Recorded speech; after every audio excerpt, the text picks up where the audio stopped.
मियाँ बीवी, शादी हो गई, खुशियाँ, फ्यूचर के प्लान्स और ये होगा और जिंदगी हसीन हो गई, मेरा जीवन साथी सुपरस्टार, मेरा जीवन साथी सुपरस्टार, 2 सुपरस्टार। लोगों का कहना यह है कि क्या वाकई इनकी इस तरह की आइडियल लाइफ होती है?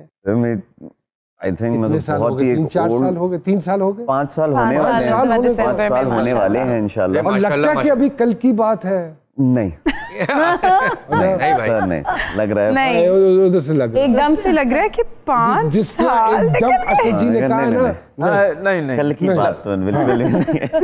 नहीं लगा है कि हमने वक्त गुजारा है। ये बड़ी पॉजिटिव बात है जो असद ने की है। इसका मतलब है कि लगता है कि जैसे हम जन्म जन्म से साथ हैं। तो ये मुझे लगता है उनके कहने का मतलब है अच्छा लगा इनकी। हम 27 साल की शादी के बाद ऐसी बातें नहीं करते। ये तो ऐसा लग रहा है आपकी बात इन्होंने कवर किया। इसीलिए गया मैंने, अच्छा लगा मुझे। तो कह रहे कि पता चला एक एक दिन गुजरते हुए। ये असल बात ये है। तो ज़ारा जी ये बात सच है कि शादी के पहले महीने मैंने देखा है मियाँ बीवी एक दूसरे का इस तरह ख्याल रख रहे होते हैं जैसे प्राइवेट हॉस्पिटल वाले मरीज का। ऐसा होता है? नहीं, हमने तो पहले महीने भी नहीं ख्याल रखा था। असल में आपसे भी सवाल ये बात मानते हैं कि गर्लफ्रेंड तो कमजोर लोगों की होती है, बहादुर लोग तो शादी करके खतरों से खेलते हैं। ये तो बिल्कुल सच है। तो खेले ना 5 साल हो गए।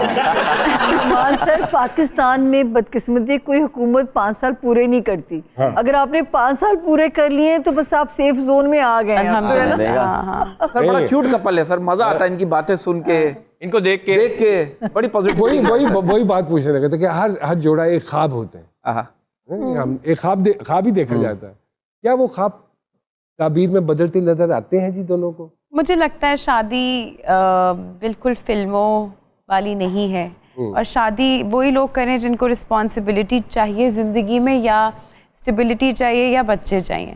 शादी में कोई रोमांस नहीं है। रोमांस है इसी चीज़ में कि आप एक दूसरे के साथ घर की जिम्मेदारियाँ, बिल्स, ग्रोसरी करने जा रहे हैं, बच्चों को पाल रहे हैं। असल लाइफ का मतलब वो है। अब आपको महसूस होता है कि इन चीजों में भी रोमांस डाला जा सकता है? ग्रोसरी मुझे लगता है यही रोमांस है। अच्छा, असल रोमांस यही है। खाली मेहंदी माइयों तक होता है बस। तो मेहंदी माइयों वो भी एक फीलिंग होती है कि अनएक्सप्लोर्ड एक रिलेशनशिप है, उसमें क्या होगा, जब अगले दिन पता चल जाता है क्या होगा तो फिर आप कहते हो। एक परसेप्शन है पब्लिक की कि ये तो एक हनीमून पीरियड है ना जी, उसके बाद मियाँ बीवी की एक प्रैक्टिकल लाइफ शुरू होती है। तो वो कितना पीरियड है और कितने अरसे के बाद प्रैक्टिकल लाइफ शुरू हो जाती है? आई थिंक निकाह के अगले दिन शुरू हो जाती है प्रैक्टिकल लाइफ। सिर्फ हनीमून पीरियड बहुत ही दो मियाँ बीवी। हनीमून पीरियड बस रोमांस शादी से पहले तक का होता है। हाँ मतलब मुझे पता नहीं, अब ये आप दोनों को कोई बताता है आप दोनों मियाँ बीवी हैं? याद दिलाते होंगे, रिमाइंड कराते हैं कि हाँ। Allah bless them, they are still together. I knew a couple actually from the showbiz. तो उन दोनों मियाँ बीवी का यही होता था, जिस तरह किसी ने आना ना तो वो लबी डबी हो जाते सन, जिस तरह किसी ने हट जाना और कल्ले होते सन ना, मैं तो क्योंकि वो यूज्ड टू हो गया से उन्होंने तो आपस से लड़ना शुरू कर देते थे और बकायदा ऐसे चेंज करते थे। ये होता है कि जैसे ही कोई कैमरा देखा स्टांस बदल गया एक दूसरे। नहीं जानू आप देख लो, जैसे आप जैसे मुनासिब समझोगे बिल्कुल वैसे कर लेंगे।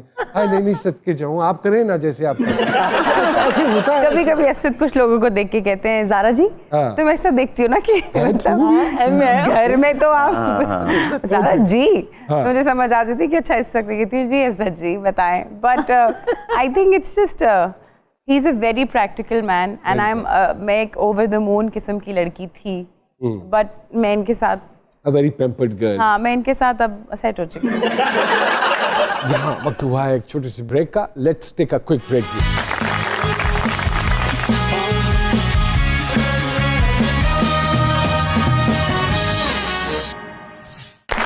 Welcome back to जी सरकार। You recently went through a very bad patch actually, और अल्लाह पाक करम करेंगे, फजल करेंगे। उसके बारे में थोड़ा सा हमारे जो ऑडियंस है, देखने वाले जो कपल्स जिनमें ये हादसा कई दफ़ा हो जाता है कि they miss their first child, I also lost one of my first baby actually. वो ये अल्लाह की रज़ा है। अल्लाह की, जिसने बिल्कुल, दुनिया में बिल्कुल। आना मेरे रब ने लाना है, बिल्कुल। जिसने नहीं आना उसने नहीं आना, बिल्कुल। और जिसने शो में आना है वो आगे रहेगा। वो आके रहेगा। और हम इसलिए अब किसी को फोन ही नहीं करते, लोग खुद ही करते हैं। तो how did you manage and what was your take, और कैसे सपोर्ट किया बेगम को, क्योंकि औरत के लिए ये ज्यादा एक सेंसिटिव इशू होता है और एक सारा प्रोसेस होता है, उसमें जाना भी और उसमें से खुद को निकालना भी। This is something that I don't get upset over this is actually the first time I'm talking about it. इन्होंने इस बारे में पहले बात की भी है, but I think having children together एक बहुत बड़ी blessing है, but losing a child together also makes you very tight. क्योंकि आप बहुत बॉन्ड आपका और करीबी हो जाता है। आपने बुरा वक्त साथ देखा होता है, अच्छा वक्त तो लोग साथ देख ही लेते हैं। बिल्कुल ठीक बात है, बिल्कुल ठीक बात। एंड आई थिंक उस वक्त शायद हमारा रिलेशनशिप एकदम से हम एक दूसरे की स्ट्रेंथ थे। मेरी सारी चीजें अलग थी, मुझे बस मैं हर वक्त असद भी हर वक्त ज़ारा।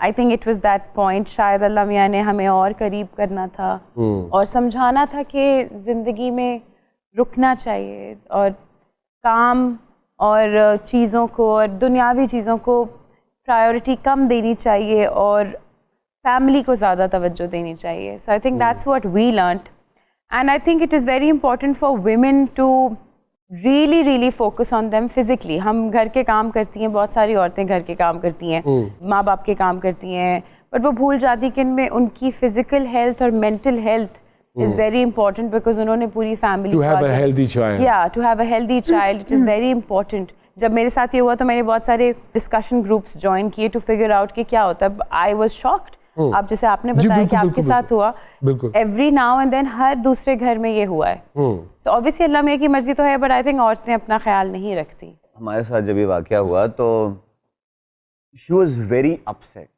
ऑब्वियसली इतना ज्यादा कि खैर ऑब्वियसली हम जैसा आपने कहा है कि हम लोग को नहीं इतना पता चल रहा होता, लेकिन जिसके साथ हो रहा होता है उसके लिए hormonal changes, emotional, mental, physical, हर लिहाज से उसको ज्यादा पता चलता है। तो मैं ज़ारा को मैंने कहा ज़ारा ठीक है हो गया, मे भी इसमें शायद बेहतरी हो अल्लाह की, तो फिक्र ना करो, शायद आगे अल्लाह और बेहतर करे, शायद ये वक्त ही नहीं था उसके आने का। वो शायद ये कहती थी नहीं मैं अपना काम में लगी हुई थी तो मैं ये हो गई। मैंने कहा डजंट मैटर, मेन चीज ये थी कि इसने नहीं आना था तो नहीं आना था, इतनी सी बात। एंड इट्स सो फनी कि मैंने अपनी भाभी से कहा था कि आप जाके उसकी शॉपिंग कर रहे हैं, तो भाभी कार्टन्स भर के अमेरिका से लाई। बट यही बात है ना, आप जितनी प्लानिंग कर लें, अगर अल्लाह मियां ने किसी को नहीं लाना तो वो सब कमरे बन रहे हैं। मैं ये बात हमेशा कहता हूँ कि जैसे ज़ारा मुझसे अक्सर ना प्लानिंग करी होती है, अच्छा ये हम ये करेंगे, पहले ये करना चाहिए, घर बनाना है, घर नहीं गाड़ी। मैंने कहा करते रहो, होना वही है जो होना है, ऐसे ही है, और वो ऊपर वाला करेगा। आप कुछ भी कर लो, आप सिर्फ एक सोच सकते हैं कि अच्छा यार कर लेंगे ये,